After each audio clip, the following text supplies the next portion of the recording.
Welcome to World Travel Made Easy with Itinerary Boss, the podcast for busy professionals, entrepreneurs, and business owners who want to travel smarter, save money, and plan unforgettable trips without the stress. I'm Ross, your host and the founder of Itinerary Boss. I spent a decade building a career in healthcare, software, and medical device sales while planning both personal and business trips across more than 20 countries.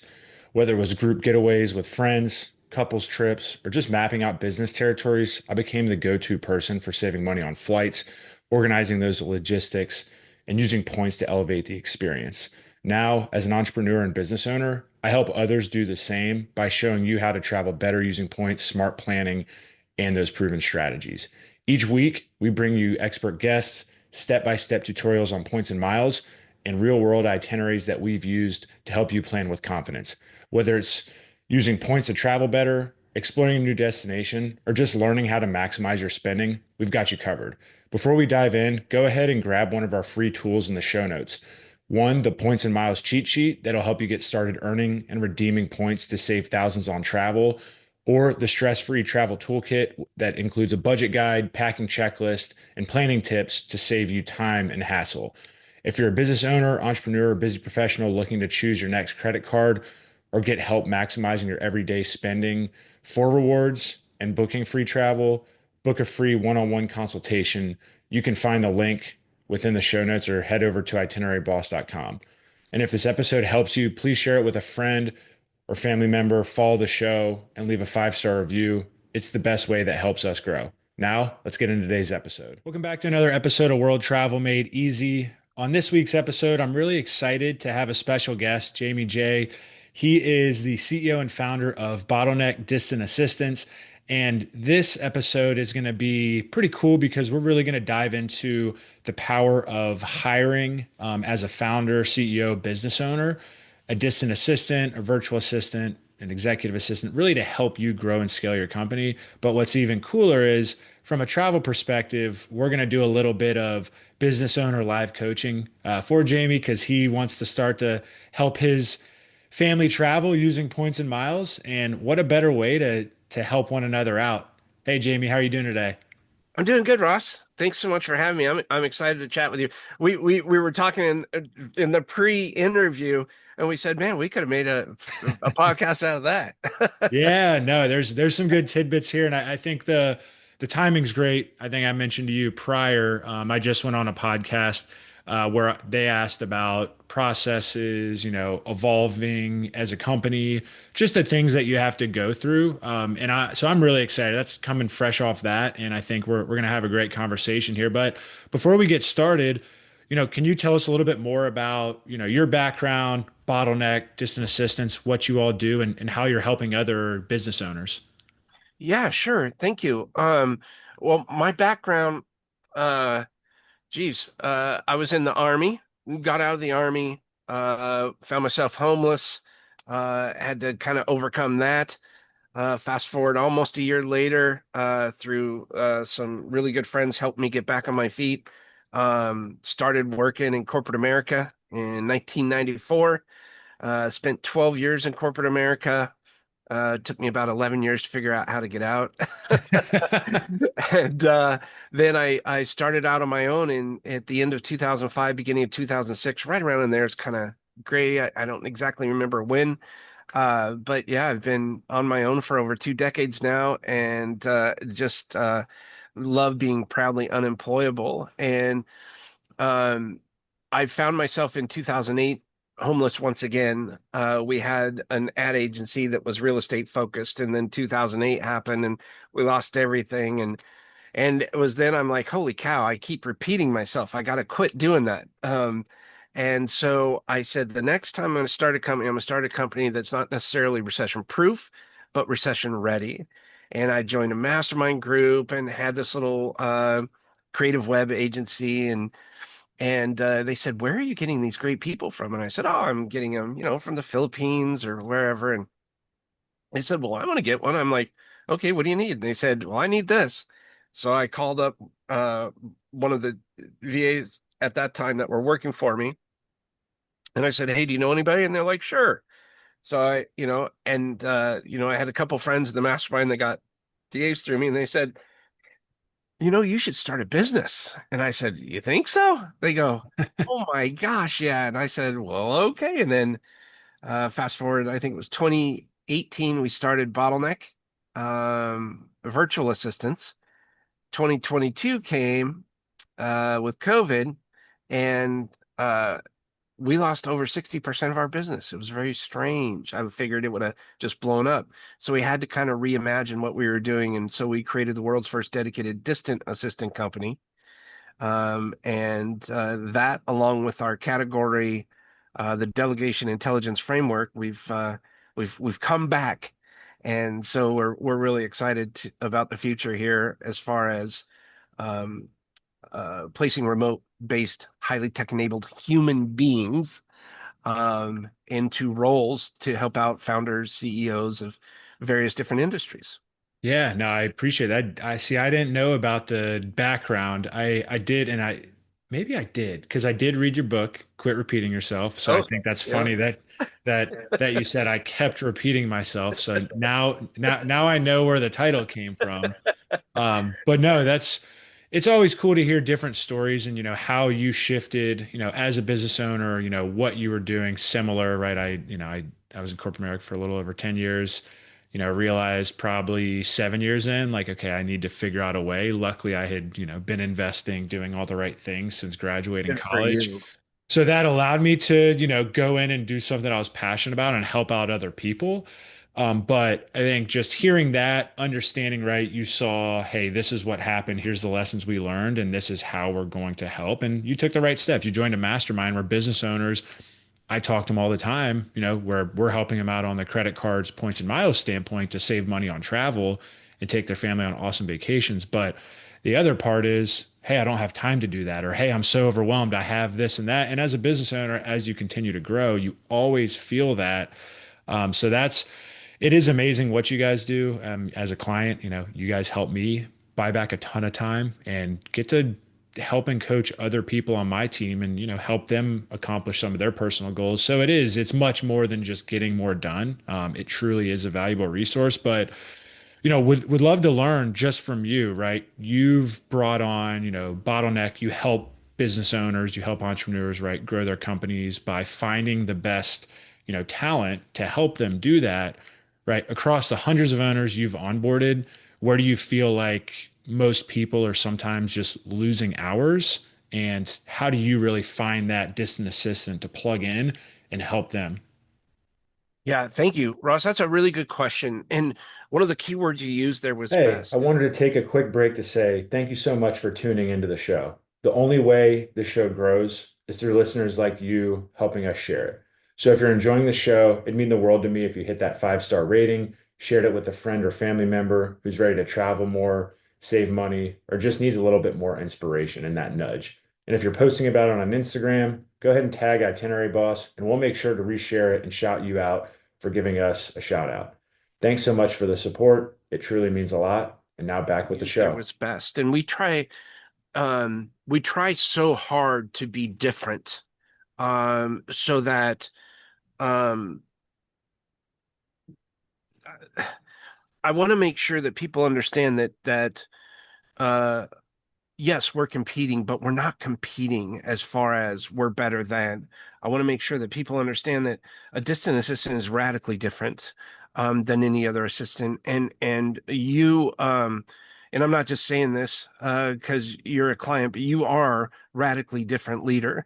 And what that means to me is by sharing with me what it is that you do, you understand the struggles of the initial hiring process and going through that and getting what's in your head out.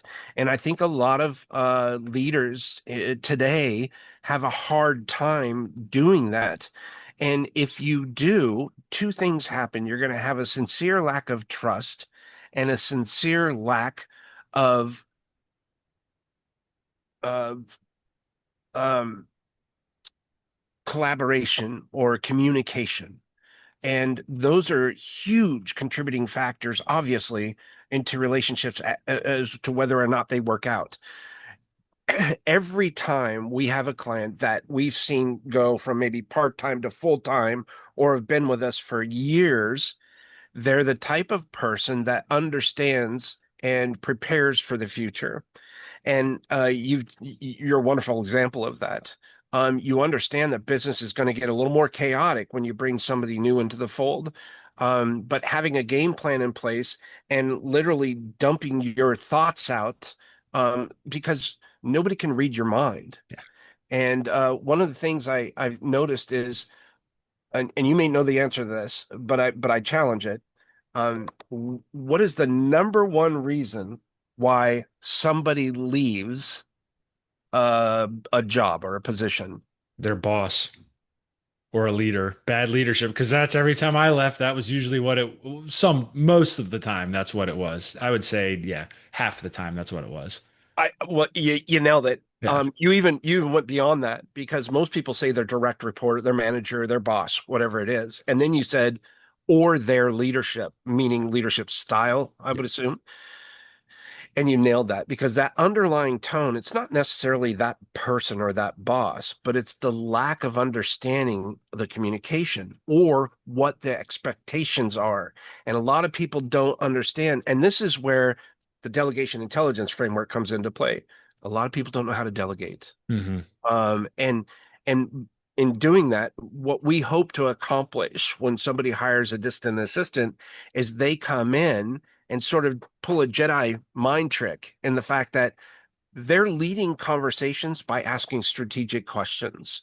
And they go through specific training to get to that level. Obviously, they're getting their data and their input from their direct report, but they've strategically created a list of questions to derive those answers so that they can understand and get what's in your brain out. And Yeah. if you fail to do that, Yeah. No, 100%. And I think, like, for me, when I first brought you guys on, like, I knew exactly what I wanted. And, like, just at the time, because I knew, like, hey, here's where, like, I'm trying to take the business. Here's what's taking up my time. Here's where I'm struggling, right? This is what I kind of see in the future. But what I really liked is, I came in from a referral from some friends. And the best part about it was I know, right? Like, just coming from corporate America and seeing sometimes, a lot of times people are lazy. You know, they beef up their resume, they step into a role, and you're like, how the hell did they do that at that other company? It must have been a cakewalk, right? So seeing, right, just seeing that piece, seeing bad hires and how much the average, right, turnover, if you're in corporate America, a lot of times, if you have to go backfill a position, I think it's like 65 grand is the average for having to backfill a position. So for me, I up knew to that up to nine statistic. months salary. Exactly. And depending on how much, right, people are making, but just thinking through that, I wanted to make sure that's the biggest thing for me is culture. I would rather someone take a month to get it right over time than hire someone, them do it, and then them, right, like not be able to collaborate. So that was the biggest thing was how can you guys help me not have to go to different websites, maybe pay less going on to Fiverr, then have and then potentially, I'm not saying that's, you can go and use that, but for me it was more, hey, I would rather go through someone who I know and trust, who I know is going to take exactly what I'm saying I need. And I made a very specific Google Doc and sent it over and said, here's the specific things I need, tasks. And it'll obviously evolve over time, but that's what I was looking for at the time. And you went out and you found three really good potential candidates. The interview process was simple. Just the process of going through it as an owner who was trying to hire with timelines because my other assistant was going out on maternity leave right around Christmas at the end of the year, right? So, like, for me, there was a lot of, like, I wanted to keep things rolling, get consistent, and stay in that routine. So you guys did a phenomenal job of helping me as a business owner accomplish that. So I think that's one thing that I hear a lot of people struggle with is, hey, going and hiring, like I tried, it didn't work, or this happened. So just like saying that, I mean, you see it probably all the time that happens, right? Mhm. Across the industry with you all. Like, what do you feel like the top three pitfalls are, when people go out and try to hire someone as an assistant? And then how do you guys, how can you elaborate a little bit on that process to make sure that you guys help someone find that right fit and be successful? Oh, That's an extremely intelligent question based because of you have the experience with that. But I would say that's probably one of the things where you just hit it out of the park there. Because I think the first thing would be to set realistic expectations. But a lot of people don't know what they don't know when they're getting into a new hire. And they're unfamiliar. They may think they understand what delegation really is. But delegations, it's a tricky slope sometimes. Wondering, how much you can trust somebody to complete a task. Do you have the confidence that they're able to complete that task? If you ask them to do something and they provide output that you were like, how did you even come up with that? That's not what I wanted at all. Well, if that's the way that you're feeling, that's really indicative of your um, delegation, uh, I guess, know-how, Yeah. right? And that if you don't set expectations through uh, our four-step process, which kind of makes it a little bit easier, which our DAs are trained on and understand so they can guide you through this process. But if you don't have the trust to delegate to them, maybe it's, I don't know, my assistant has my credit card. If she needs to get something for us, she can do it. I have all the trust in the world. I have all the confidence knowing that she's actually going to take care of a task and not only take care of it up to my expectations, but most likely exceed my expectations because I think she's way smarter than me. Yep.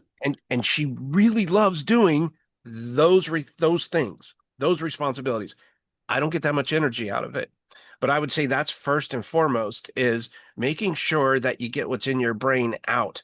And that can be done by simply doing a brain dump. What you did really well is you understood that okay, these are the goals that I want to achieve. They don't bring me energy. And yes, I can delegate them to somebody else who may understand it 75% as good as me, but they will eventually get it. So you also understood that there was a ramp up period, right? And that ramp up period could be 30 days, 60 days, maybe even 90 days, depending on the responsibilities within a given role. But what you understood was you're going to have to go through that to get to where, you feel confident enough that they're doing all of this stuff. But here's my challenge. A lot of people don't want to go through that. I just want to hire somebody that's fully trained. Yeah. You can never hire somebody that's fully trained for you because you are unique. There's nobody else like you in the world. Nobody. You may have similar traits, right? You may have similar interests, but there's no one that's had the exact experience that you've had. So, with that being understood, know that when you do this, you're going to have to make a massive investment of your most valuable item, time. You're going to have to make a massive investment, especially in the beginning, so that they get to know who you are, what you believe in, what you like to do, what's your provocative point of view, what's your mission, what's your vision, what are your core values? Because if they don't understand your core values, how are they going to understand any decision-making processes that they're going to learn over time? And here's the kicker. Next year is going to come. Next year is going to be here. Would you rather be in the same place you are now, stressed and overwhelmed? Or would you rather be flying high next year, knowing that you've got a valuable asset on your team that's doing all of the things that don't bring you energy so you can focus on doing your best work? That is probably the biggest challenge that I see across the board. And it's something that you can lead by example because you've done an incredible job with that. You're big into systems and processes and communication. All it's like a perfect client, right? It's it's that's how you do it. You are a delegation guru, in my opinion, and I'm not saying that to build you up or anything like that. It sounds nice, but I'm being 100% honest that you've done an exemplary job. And the reason I know this is not only are you happy, you've gone through your struggles, you've voiced that. We've been there to address it, to hear, to listen, to improve. How can we improve on our end? But I've also heard from the DA, Yeah. your DA, and they love the challenge. They love the excitement, and I can tell they're motivated, right? And that kind of a relationship is quite frankly, hard to find unless you go through these certain steps that we've done together. Yeah, no, I appreciate it. But I think, as you get used, I mean, for me, I thought through, like I was saying, we were in the middle of, I was planning a wedding. We were getting married at the end of March. We were going on our honeymoon in April. So for me, that was like a 90 to 100, that was like a 90-day window where I'm thinking, I want to be out for 3 weeks and not have to, you know what I mean? So like, I think just thinking through, and I always tell people, because a lot of people are like, oh, well, I don't know. Like, what if I don't have enough money to do? And I'm like, if you're making like revenue and you have a plan in place that you can pay somewhat for, you should hire someone because that's going to allow you to like, sure, you may not be making all this revenue that you're expecting, but if you wait, you know, I waited 6 months from starting my company from scratch to hire my first, and then, another six to part-time 20 hours to then another six to full time. So it's like that progression, that showed, but now it allows me to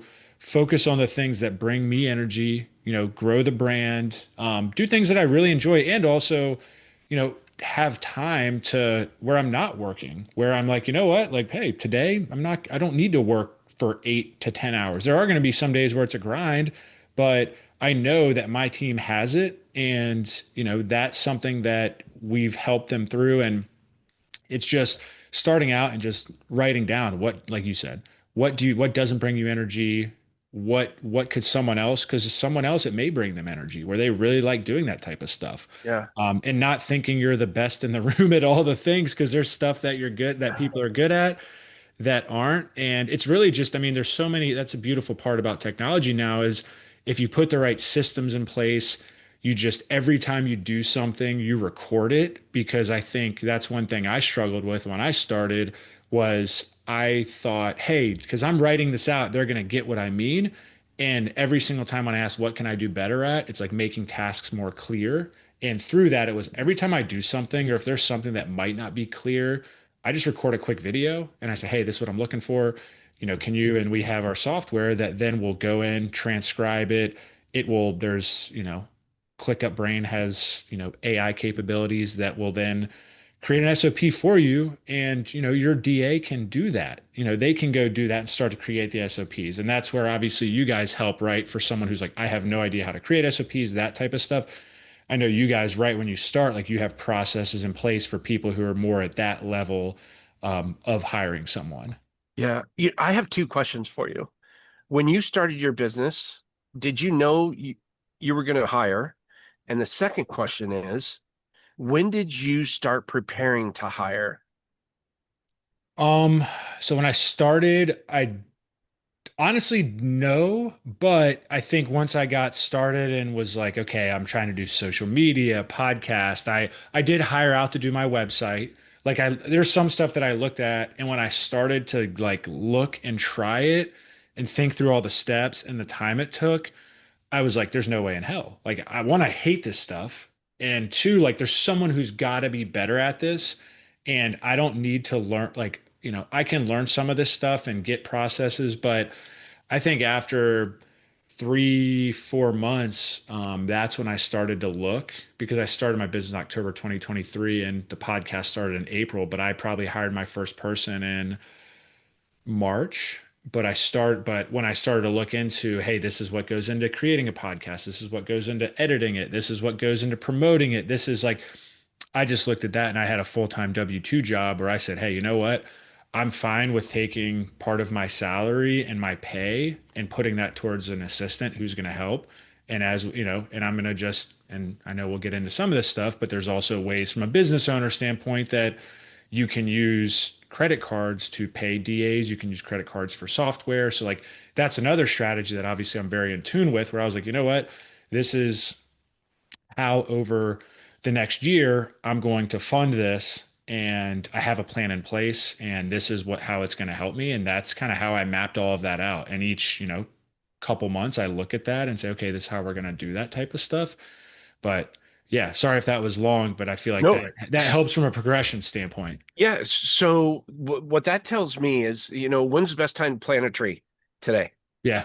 Or 20 years ago, I'm sorry. Yeah. When's the second best time to plant a tree? Today. Yeah. And in essence, that's what you did because you started building systems so that when you brought somebody on and you started building systems for a couple months, like how does this work, how does this work, how does this work, how does this work, and then that way when you bring somebody on, they're seeing what your thought process is and the way that you make things work in your own brain so they can adopt that really quick. And what's nice is they're going to be spending all the time on it, so they're probably going to improve that process Yeah. maybe through technology or find another workaround or something easier, all through your approval process. But at the same time, I think if you're not planning to hire somebody from day one, um, then the first time you think about hiring, start documenting as much as you can. That would be my advice for people. And again, it's something that just came naturally to you. A lot of people that doesn't come natural for, Yeah. right? So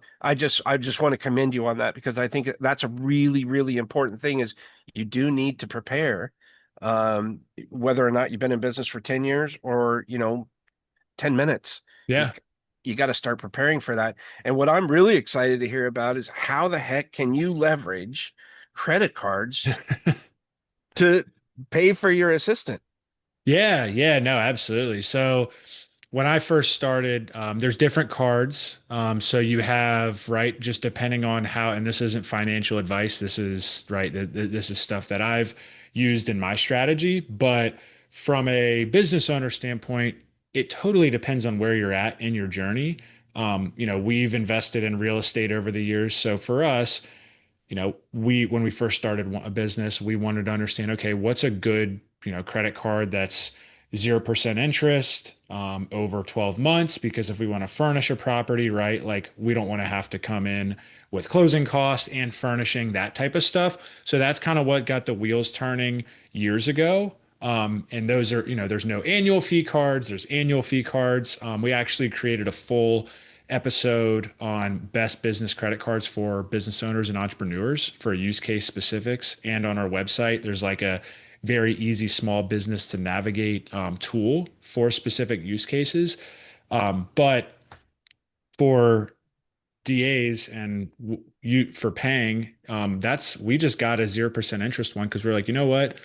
With where savings rates are now, 4.5, 5%, we can put some of that money in the bank, pay each month for this, right? If there's a welcome offer, which most credit cards have, that I'm guessing it's first, like 0% for the first year. yeah, yeah, most of the time. Sometimes there's different, there's different bonuses and Yeah. promos and stuff, but usually it's that first year. But I really like that because I knew, hey, if I have this money from my job and I'm starting a side hustle, I can tuck that away. I pay 50, $100, whatever that is on the minimum payment over the next 12 months. With that cash, get, the interest on it and then pay that off at the end of the year. But it's also a great way for startup cost. If you're not, right, if you don't have the cash and you're like, hey, you know what, that's a great way to do it. So that's a way that I did it. But if you're a business owner and you're just thinking through, hey, I have a running business, we make revenue of six figures, multiple six figures, but we're also a month and we're also spending, 15, 20, 50, 100 grand. There's different specific cards that will match your needs where I see a lot of people putting, it on their debit card where they're not getting any points from that. And there's ways where you can get 3, 4 times the points depending on what your spend is, whether that's you're traveling a lot, whether that's you're doing, social media ads, anything like that. That's a great way to take that. And just You from like still have to use your social if you have for business. yeah, for business, if you have a actual business LLC, you can take that EIN number and put that there. If you're a side hustler and you don't have an LLC yet, you could use your social. And right, if you're selling, stuff on Etsy or something, right, and you're making revenue from that, you could use your social. I personally, if I have any sort of business, will always have an LLC and apply through that. That's just my personal preference. But Yeah. yes, so you Because can I've do had challenges applying with my EIN. okay. So Yeah. I'll send you that. There's a lot of good articles that go through that I can Because I share. want it to be a true company card. You know what I'm Yeah. saying?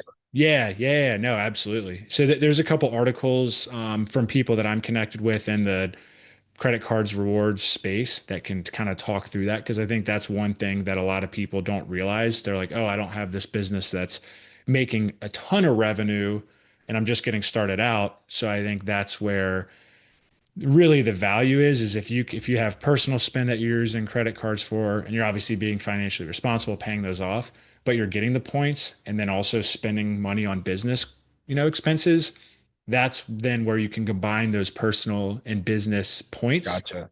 and translate that to hotels, flights, and just a super simple ROI example. Our honeymoon in April, we had about 550,000 points across Capital One, Chase from our personal and business cards that we were able to combine and save almost $20,000 on flights, hotels, business class flights, five-star luxury Wow. hotels. So that's when you talk about ROI, it's not just, oh, it's just points. There's ways, and that's what our business does is we help through our podcast, through our weekly newsletter, through interviews, just kind of all of our platforms, just to share like, hey, here's the possibilities and doing specific use cases. So how have you leveraged your knowledge of um, generating these points on the cards that you're using, your library of cards? Mhm. How have you leveraged that as ROI against hiring your assistant? Yeah, so from a points perspective, so I just take it and say, hey, this is how much, this is going to cost per month. So understanding that's like my first assistant, I always align if I know that I have, some expenses coming up. Say you're just getting started out, thinking about what startup cost you have. And then from there, if you know, hey, I have X amount each month that I pay for my assistant, looking at that and maybe what the welcome bonus is for the card or what the points back that you're getting paid on are. So is it 2 to 3 times the points? So just a great example. When I first started, got one of the cards, zero annual fee, had 100,000 welcome offer when you spent $6,000 in the first 3 months. I knew that I would hit that. So I aligned my different expenses to hit that from a startup cost standpoint and got that 100,000 points. So that's an Gotcha. example. I think it was last month before I knew that I had, my DA coming on full time. I knew that would help me hit my welcome offer. I also am going to 3 trade shows where I was purposely paying for flights, hotels, the tickets. We just got some awesome hat swag for Itinerary Boss that we're going to share with our clients that people really like. And then just some other software things that I knew I was like, okay, well, I have a renewal coming up. Let me just pay the annual and I'm going to get 90,000 points from spending $8,000 in the first 3 months. So that's 90,000 Chase points that going back to that 100,000 welcome offer from last year that, ROI was $5,600 of a business lie flat seat to Bangkok. That I look at that 90,000 points as almost $5,000, right? Free. But yeah, exactly. And I'm already spending it from a business perspective. So as a business owner, as you continue to grow your business, right? Having the right cards in place is what's going to set you up for success. So if you're spending a lot of money on ads, a lot of times I see owners have one that they only have one that's earning 1 times the points when they could have 3 or 4. Like that's hundreds of thousands of points, which is tens of thousands of dollars. So it's just If that you're going to spend the money, why not get the max ex ROI you can on it? Because exactly. we use our debit card on just about everything Yeah. because it comes right out of our business account. hmm Yeah. And that's So where it's a simple shift for you.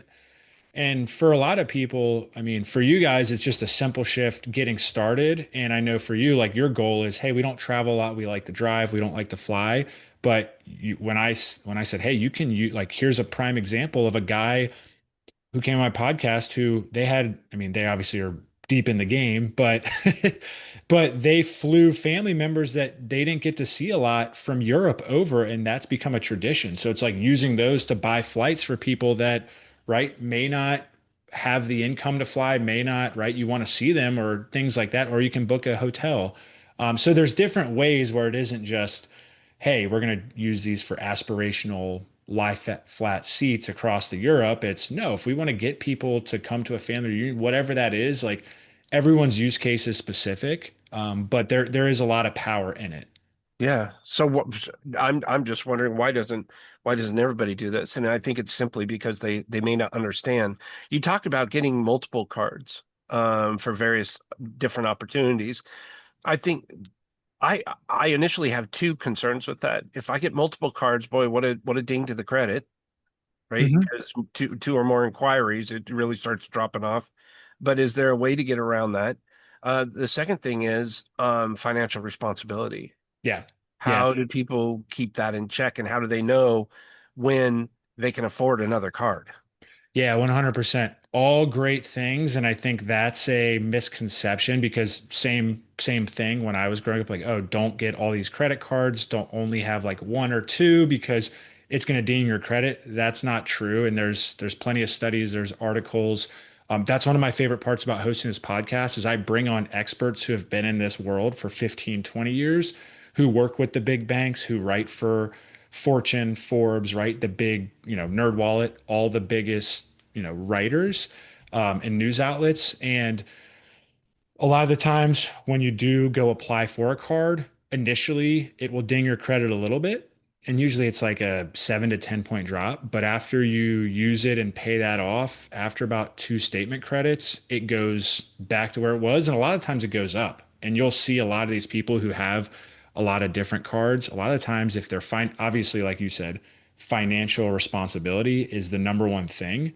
If you don't know how to budget, if you right, you already have credit card debt, there's no point in even trying this. That's take care of that first. But if you are financially responsible, you have budgets in place, right? You play off your cards and you have all of that in check. Like this is a great tool to use. And from a standpoint of, how do you keep track of all that? Again, that's the beauty of having this podcast is I bring on different guests who have created tools, right? Because that's the first question. Those are the first two questions, and I'm glad you asked. I get is, oh my gosh, isn't my credit going to be terrible? And then how do I keep track of all of this if I'm not like a data in nerd like Ross? Like I'm focused in on this daily. So there's different tools that people have created to keep those different, whether it's your cards, whether it's your points, all of that organized. And also, if you're like, okay, well, I don't know which card gets this bonus or when like different bonuses are coming out and how do I get all of that? The best part is there's tools for all that. We actually have a newsletter coming out next week that shares like, here's the best award search tools. Here's the best ways. And that's what I like doing on this podcast is bringing on those experts who can then do the demo of the tools that they've created and share all those specific use cases because everyone's got those questions and hesitations when they're starting out. Yeah, yeah. Well, you seem to have mastered it pretty cool. And I think it's a new way. I've seen like little things like on, little videos of people saying, well, if you start up, you can get $100,000 in credit to get you started by going to these three cards and doing this and all that kind of stuff. And I thought, yeah, but then you're going to have $100,000 in debt because maybe you don't have any revenue to start this Yeah. business up and stuff like that. And to me, that's a little scary to kind Yeah. of start everything off, without revenue. So when do you think it's the best time to start these programs as you're going through, growing your business? Yeah, I think it's, as you start to get revenue coming in, if you, I mean, this is personal preference, but like if I had a W-2 job that I knew like, hey, I was bootstrapping this company getting started out and I have that money coming in, that's something that I personally did just because I knew, right, that those helped out. But if you're solely on your own and doing this type of stuff, I would say getting one after you have some sort of revenue that's going to cover that is probably your best option. Just Yeah. from a advice standpoint, personal preference, I think you kind of gauge where my head's at because there's Yeah. other strategies that you can do too, like transfer balance cards, things like that. So there's a lot of different strategies where, if you got to that end of that APR period You could get a balance transfer card where then you could transfer that balance over. It's a 3% fee. So, if it's 10 grand, it comes out to be like a couple $100. And then you have another, 0% interest over X amount of months. That's just another strategic way. If you don't want to go take out a business loan, things like that, like that's a strategy that you can use, and you can continue to get points. But that's personal preference. Take financial advice, go talk to your financial advisor. Yeah, But 100%. those are strategies that are also available. Yeah.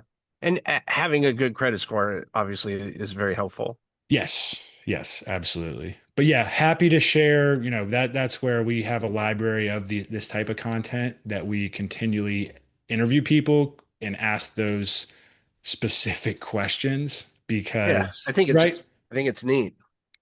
Yeah, because those are common concerns, everything a lot of the times there's misconceptions, myths, that type of stuff, but obviously once you kind of get deeper into it, you understand it a little bit more and can share those and help people out and keep it simple, right? Not say, hey, go get this, right? It's like start out with one that matches your needs, learn it. If you just want to have one card, stick with that card. If you Right. want to, yeah. So that's kind of keep it simple and everything. I love it. I love it. Yeah, it's really neat to see how the relationship between that card and operating a business kind of goes hand in hand. You can hire staff, you Yeah. can buy software, you Yep. can do all kinds of neat stuff. It's just important. Now, when you pay it off, do you pay it 100% off? Do you leave a little bit of a balance? How So does I that? do I do statement balance, which you that's just where you won't get hit with any interest. So it'll show you your statement balance. So So when it says your statement is ready, you go Mhm. in and pay it. Yeah, and you'll have so say it's let's say $3,000 for round numbers, and the statement balance is $2,000. I pay that $2,000, then I have 1,000 left. That's on the next statement balance. That's where you don't get hit with interest. But some people they like to pay it off completely. So it just depends on personal preference, right? And also understanding kind of your personal financial situation. I think that's if you have money tucked away, emergency fund investments, that type of stuff. So, but again, that's more of a financial advisor Yeah. type question. Yeah. But those are strategies I always like to share and be upfront. Different strategies that I'm doing as a That's what business you're owner. doing, Yeah, right? exactly. That's what Yeah. I'm doing. Yeah.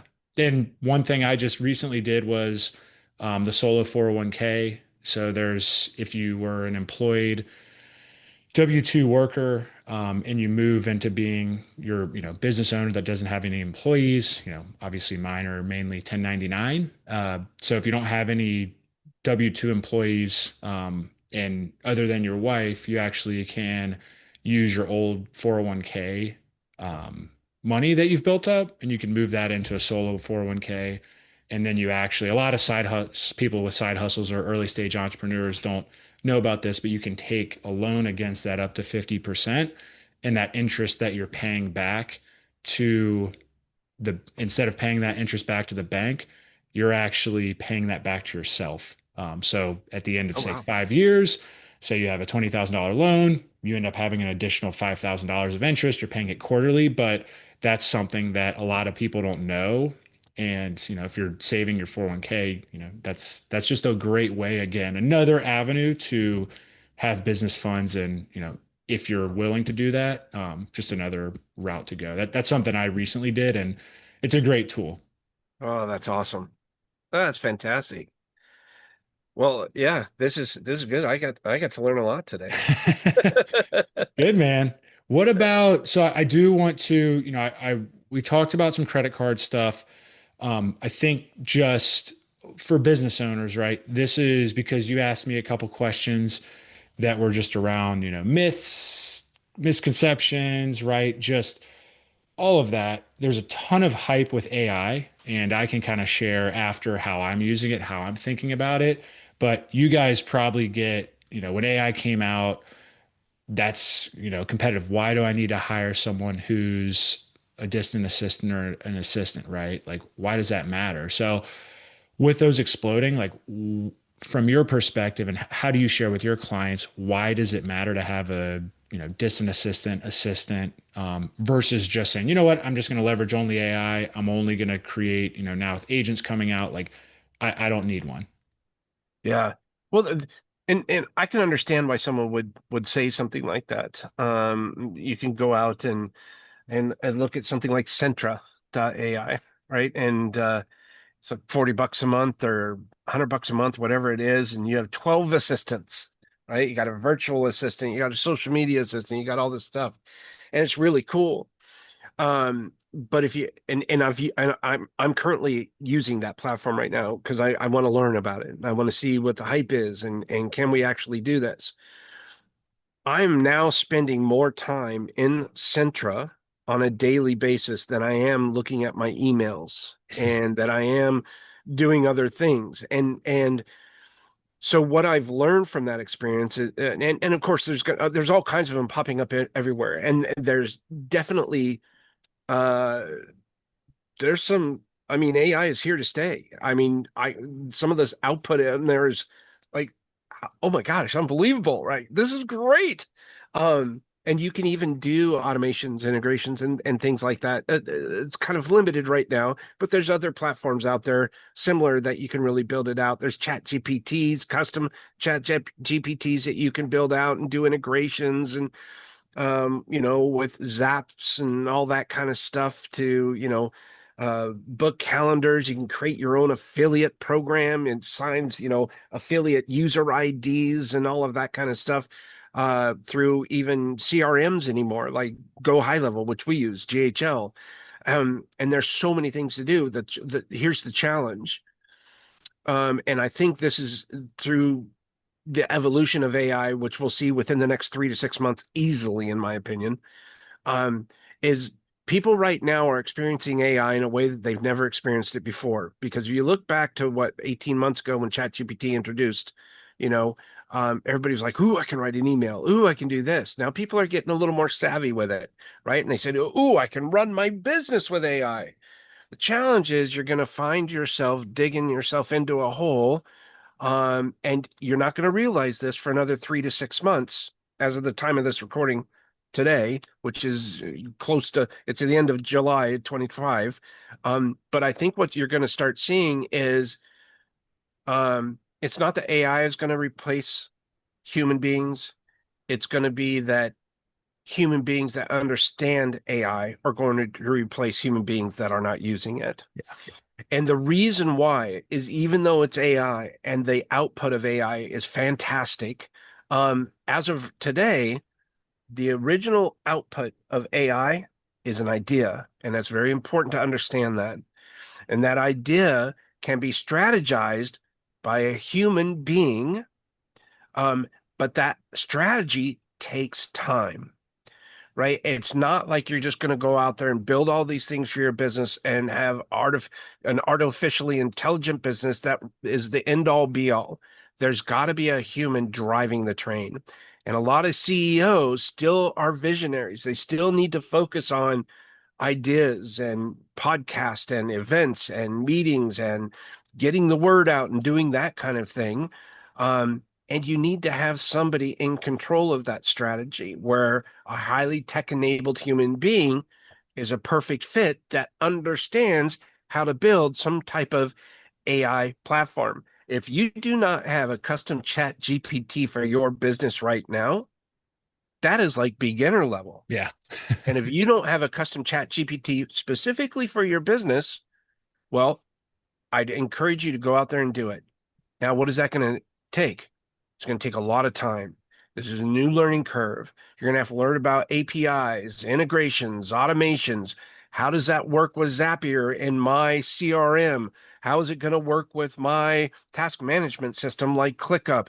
How can I automate and integrate? How am I going to get reminders? How is it automatically going to attached to my calendar? How am I going to be able to provide assessments for my clients without me being involved?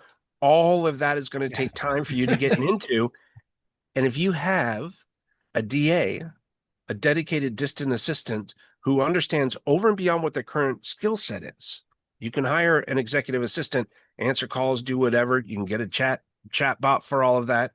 But over and beyond that, what if your assistant is now in charge of the AI platform that you want to see? Yeah. You can simply go, hey, Ross, you could go to me and say, hey, Jamie, I want you to create a custom chat GPT for our itinerary boss. And I want you to, if you put in a certain data sets, certain information, it's going to output what's the best card for me in my business, Yep. Yeah. right? Like all of this kind of stuff can happen now. Yeah. But for the majority of us, that's like, wow, that's way advanced. Yeah. That is that is beginner level stuff now. Yeah. I mean, you can go into prompt engineering and prompt chaining and doing all of that stuff, but it's the integrations and automations and learning what do I use 11 labs? Do I use, like what Yeah. platforms do you use? It's Right? no, that's a perfect answer. And I think, and I like to ask that question because when ChatGPT came out, I remember, think it was right. The videos all started coming out in November 2022. Like I started using it pretty heavily, beginning of 2023. And I would say June of 2023, like I was all in reading like daily newsletters, trying to figure out how, right? And just how am I going to grow my business using a lot of this? And what's funny is, yes, it's great, but there's new stuff that's coming out. And I go back to before I went and started getting all these different tools, it was probably a couple months ago. I looked and I'm like, with the tools that we have, how can we leverage the AI that they have to create simple automations that will help out our business? And we really have about 5 to 7 tools that we use the most. I'm talking like Google, project management, Zoom, like simple tools that we're using in a day in, day out basis. And I agree. It's like just starting is huge. I mean, I've used it since then. When my DA came on, first thing I did was invested. I had a or I had a plus plan. I invested in a teams plan. I created projects. I created videos of like, hey, do don't go just like randomly use ChatGPT. This is exactly how we have it here's new, I want you to go review these specific things. A new model came out. This is how we're prompting, like creating those things and just sharing those within our system. And yeah, I mean, we're trying to create back end AI systems, and for me, I look at it like I don't have the bandwidth and time to duct tape all this together. And if something goes wrong, right? Like, so now How do you diagnose it? How do you exactly. trouble? But if you have a technical DA, that's what they love. That's what a lot of times people like to do. And like you said, I think, the best part about if you are a leader, it's arming. This is one thing that I hated when I was in corporate America is we had all these systems, but then we would go and we would document stuff in spreadsheets. We would do all this stuff where it's like, why? This is not efficient. Yeah. So when someone said, "Hey, we're getting you this tool, we're going to invest in it," like that is the biggest. And so for me, when I started business, it was like, I'm going to make sure that I'm up to date on tools and technology, and I'm going to make sure my team has what they need to be efficient, be effective, and also for myself to make it just easier on us. And how do we make it so it isn't 20 hours a week is spent diagnosing, right? Duct taping things that don't work. It's like, no, if we have specific use cases for what we're doing, let's just make it simple and let's just start there and make sure everything works. And then over time, we'll grow with that. But yeah, I agree. It's having someone that can, you trust, and right. And like you said, you keep them motivated because they see how hard you work and all the stuff that you're doing and investing in. So, no, I couldn't agree more. I think it is so valuable. And that way you don't have to go out and learn every little single thing because it gets overwhelming. Yeah. Well, and you have to think about this. Why did you start Itinerary Boss? Did you start it because you were passionate about helping others figure out ways that they could find ROI using credit cards? Or did you start it because AI? Yeah. Yeah. No, I started it for travel, right? Because it was, hey, I love seeing people's faces when they go on a trip and they get back. It's their first Europe That's a trip passion, right? international. That's Yeah. passion. Yeah. AI is a byproduct. Yeah. And I think people are getting confused in that. Yeah. People starting up businesses all over the place because of if you start a business, something in there is passionate for you. Yeah. Something. I don't Yeah. know what it is. There's a passion associated with it. Yep. Now, you go and find different tools to kind of support that passion, but your sole focus, especially as a business leader, is focusing more on what you're passionate about. And I think people over the course of the next 3 to 6 months, Ross, they're going to find out they're not as passionate about AI as they are about whatever their main business is, unless, of course, it's an AI business. Yeah. They're going to be passionate about the tools. They want to do good operations. They want to have a sound business that has good revenue and, more importantly, good profit margins, Yeah. right? But they didn't get into business because of AI. They got into a business because of whatever their passion is. And if you can understand how AI is second to whatever your passion is, unless AI is top, Yeah. right, that you really thrive on, AI is ultimately going to start beating you down over time. Yeah. Mark my words. That's Yeah. what's going to start happening over the course of the next 3 to 6 months. No, I couldn't agree more. And I think that's a great way for us to wrap up. But Jamie, I want to make sure, right? If a business owner is, because I talk to them all the time, when right, it's say I want to learn how to save as much money on travel, take my family on trips, but also where do I find the time? I'm so busy, I'm so overwhelmed. Where can they find you? And what would be a best next step for them? They can go to bottleneck.online. That's the easiest place to find us. And the next step, ironically, is to take the delegation IQ blueprint, which is it's powered by Bottleneck, but we've leveraged different various AI platforms, and you can either use your voice or you can type in. It takes about two, maybe 5 minutes, depending on how detailed you get, but goes through 7 different questions. And within a day, it will generate a 10-page assessment for you, and through the power of AI and leveraging your enriched data, it'll create a customized only for you assessment that identifies who you are so that we understand who we're talking about, what your challenges are administratively, how to overcome those challenges, what roles you can look to hire for that can take on these challenges for you, and then what life will look like after a DA comes in, or you can use this for anybody, right? After Hmm. that particular role comes in and handles those challenges, what does life look like 6 months down the road? And I just think it's a really neat tool for people because it gives them a lot of ideas. Remember, we talked about not knowing what we don't know. Yeah. In this document, it gives them a lot of ideas. Like you can actually delegate some of this stuff. Yeah.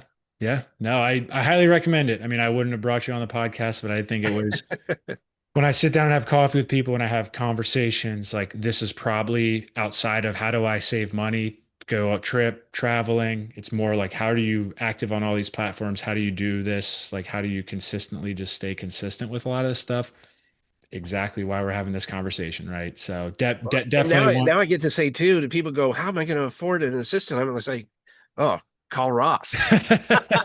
Exactly. But that's the best part. It's personalized guidance. It's understand. It's not a one size fits all because I get asked, what's the best card? What's this? There's not a best one size fits all. And that's my favorite part is I'm helping people with their personal situation, but then also in a year from now, I'm getting the text of like, I saved this much money. We're going to this place paid on, and then I get the pictures of them on vacation. And that's probably what brings the most smile to my face because I used to do that for my guy friends where we'd, go on trips and I plan them all. Now we're kind of older. We got kids, right? People have kids. We're married. It's a little bit harder. So now being able to share that with everyone else, it makes my day. So appreciate all your help, Jamie. This was great. Listeners, make sure you book a call with him if and go take that IQ assessment. That's invaluable. It's going to help you out so much. And if you like the show, make sure you give us a follow, subscribe. We put out an episode every Tuesday, Wednesday, Thursday, based on destinations, credit cards, as well as expert interviews like this. And please share with a family or friend. That's what helps us grow the show. And if you want to give us a 5-star review, that also helps us grow the show. So I appreciate everyone tuning in. We will talk to you next week.